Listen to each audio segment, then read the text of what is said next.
10년 동안 애물단지였다. 그것도 적자가 10조가 넘게 계속 일어났다. 그러면 여러분들은 어떻게 하시겠습니까? 10조가 아니죠. 3조. 3조가 계속 늘어났다 하면 여러분들은 어떻게 하시겠습니까? 아마 대부분의 사람들이 포기를 할 거예요. 더 이상 기대할 게 없다. 10년 동안 되지 않은 회사가 어떻게 되겠느냐 하고 포기하는 게 일반적입니다. 그런데 이 동부그룹의 IT 계열사 DB하이텍, 옛날에 동부전자라고 하는 거 말입니다. 이거 10년 동안 계속 적자를 내던 회사였습니다. 그런데 이걸 끝까지 끌고 왔어요. 1997년이면요. IMF가 나기 딱 한 해 전이거든요. 그해 동부의 김준기 회장은 반도체가 먹거리다 그렇게 생각을 하고 실제 투자를 했습니다. 그런데 이게 쉽지가 않잖아요. 경기라는 게, 특히 반도체라는 게 동부 같으면 그 당시에 기술력도 없었거든요. 기술력도 없던 사람들이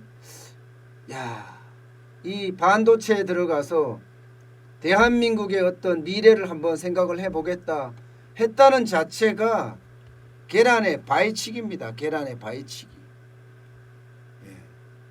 그런데 이런 계란의 바위치기를 직접 실행하라는 사람이 바로 동부의 김준기 회장입니다. 지금은 그야말로 로켓 상승이란 말 들어보셨습니까? 로켓 상승한다 이렇게 얘기할 정도로 지금 동부하이텍, 옛날에 지금 DB하이텍으로 바뀐 그 시스템 반도체 회사입니다. 파운드리 회사. 거기가 이렇게 바뀌었어요. 이게 적자가 날 때는요, 회사를 이렇게 전경을 보고 있더라도 저거 참 큰일 났다, 가슴 한쪽이 먹먹해지는 그런 상황인데, 지금 흑자가 나기 시작하니까 회사도 광이 납니다. 광이. 주로 8인치 웨이퍼를 생산하는데요. 8인치 웨이퍼. 시스템 반도체라는 게 쉽게 말하면 주문해서 제작하는 형이에요. 메모리 반도체처럼 내가 만들어서 그냥 파는 것이 아니라 이거는 반대로 주문을 받아서 판매하는, 제조해서 판매하는 그런 회사가 바로 파운드리 회사 내지는 시스템 반도체 회사, 이렇게 이야기할 수 있습니다.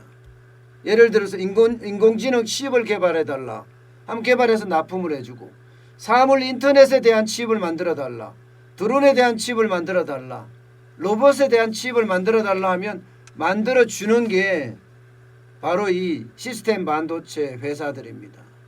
그런데 이 회사가요, 이 코로나19 와중에서도 매출액이 상반기에 엄청나게 성장을 했습니다. 엄청나게. 매출만 하더라도 상반기입니다. 4,675억 원. 영업이익은 1,118억 원. 이게 전년 대비하면요 25% 매출은 늘었고요, 영업이익은 무려 98%가 늘었습니다. 98%. 사실 코로나19의 위기가 이렇게 난리인데 이 98%의 영업이익이 늘었다는 것은 거의 불가능한 일입니다. 지금 상장사들 중에서도요, 그야말로 매출액이 장난이 아닌데다가 영업이익은 4위를 기록해서 4위. NC소프트가 33%로 1위고요. 이 동부하이텍, DB하이텍은요 28.67%입니다. 28.67%. 그야말로 30%를 웃도는 그런 지금 그야말로 기적을 이뤄냈습니다. 기적을. 이게 동부 하이텍이 이 반도체를 하겠다 이렇게 생각했을 때가 여러분 그야말로 파운드리 시스템 반도체는 불모지나 다름없었습니다. 메모리 반도체는 삼성전자가 있었고 SK 하이닉스가 있었지만 이 시스템 반도체는 굉장히 우리나라에서도 약했어요. 당시만 하더라도 거의 뭐 없다시피 했습니다. 없다시피. 예. 이런 이야기까지 한다고요.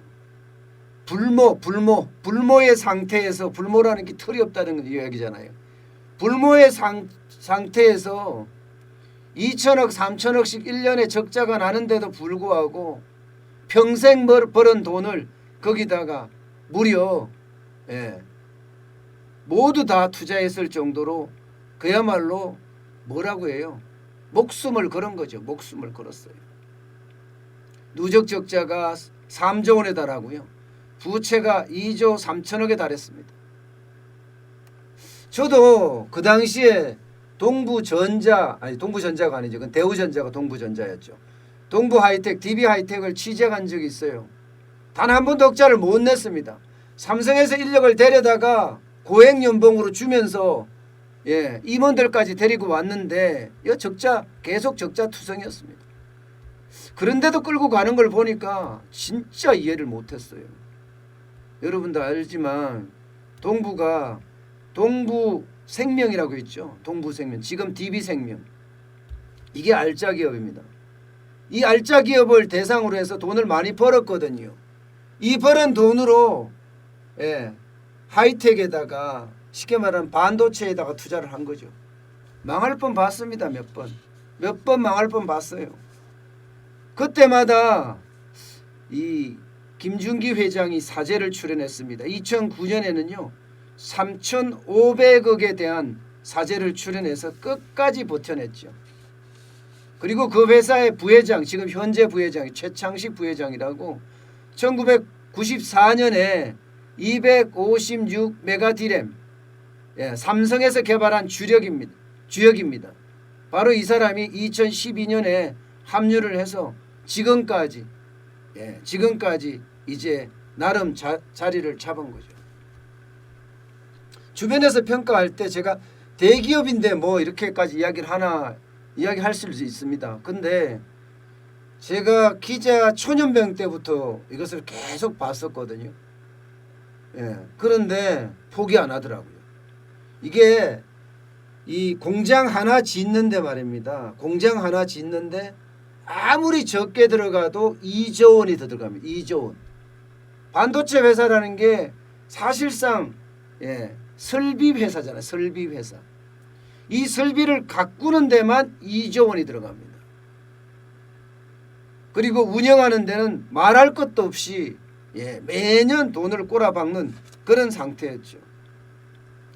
아마 이것은요 그야말로 불굴의 기업가 정신이라고 이야기해야 되나요? 우리가 지금 같은 이 시기에 좀 본받아야 되는 것 아니냐, 저는 그런 생각도 듭니다. 그만큼 미친 듯이 지금 하고 있습니다. 미친 듯이. 앞으로 더 좋아질 것이라는 전망이 계속 나오고 있어요. 왜냐하면 중국에 똑같은 회사가 하나 있어요. SMIC라는 회사입니다. 거의 DB하이텍하고 제품 생산하는 게 유사합니다. 그런데 이 회사가 미국으로부터 제재를 받기 시작했어요. 제재를. 이렇게 되면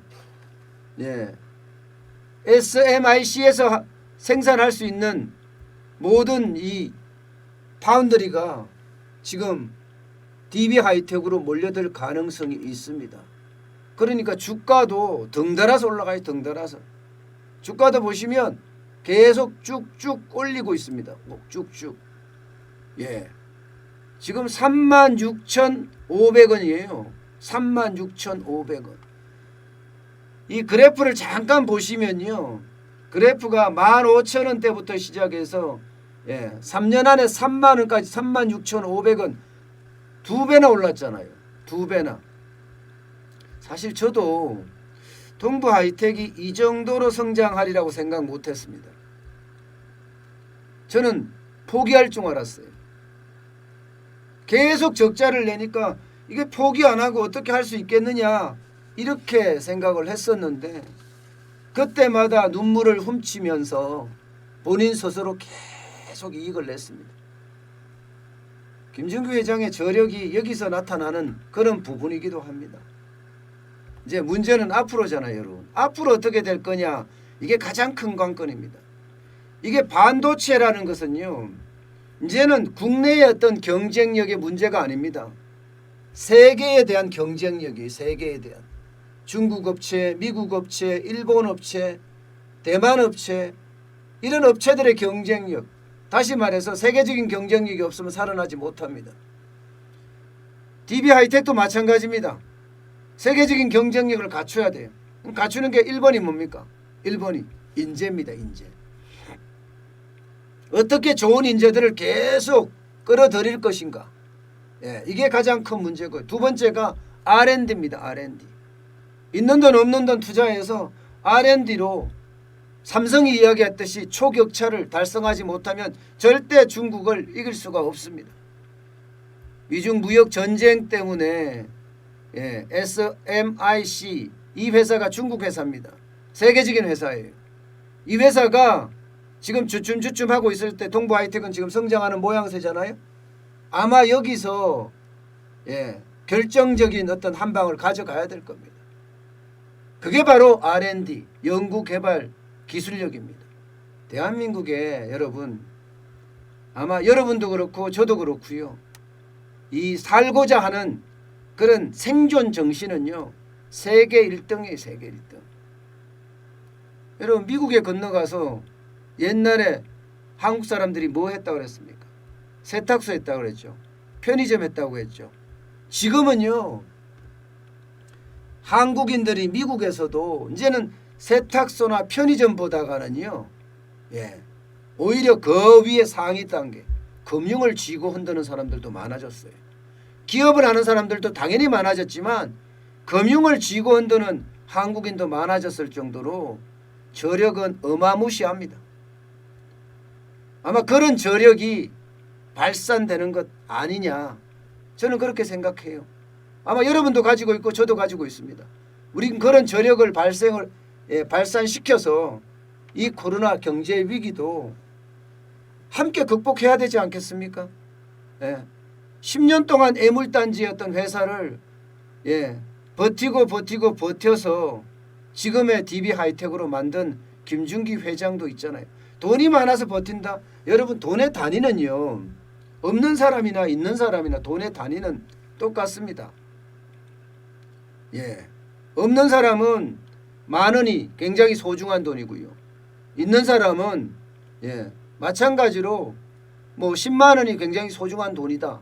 저는 이렇게 봅니다. 쓰는 씀씀이가 다르거든요. 쓰는 씀씀이가. 기업도 마찬가지거든요. 기업도. 중소기업이나 대기업이나 선택을 잘못하면 언제든지 무너질 수 있는 게 기업이고 개인이에요. 돈의 씀씀이를 내가 가지고 있는 한도 내에서 효율적으로 써서 더 많은 시너지를 창출한다면 그게 내가 더 소중한 돈 만 원이 가진 사람들의 10만 원보다 더 값질 수도 있습니다. 저는 마음의 문제이자 의지의 문제고 도전의 문제라고 생각을 합니다.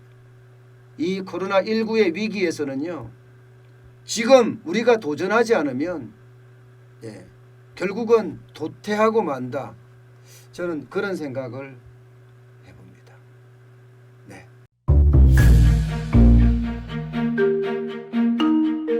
세종대왕과 샤넬 넘버5, 벤츠 자동차의 최고급 기종인 마이바흐의 공통점을 아시나요? 바로 침향입니다. 침향이란 동남아시아에서 자생하는 침향나무가 상처를 입었을 때 스스로를 보호하기 위해서 분비시키는 침향나무의 진액입니다.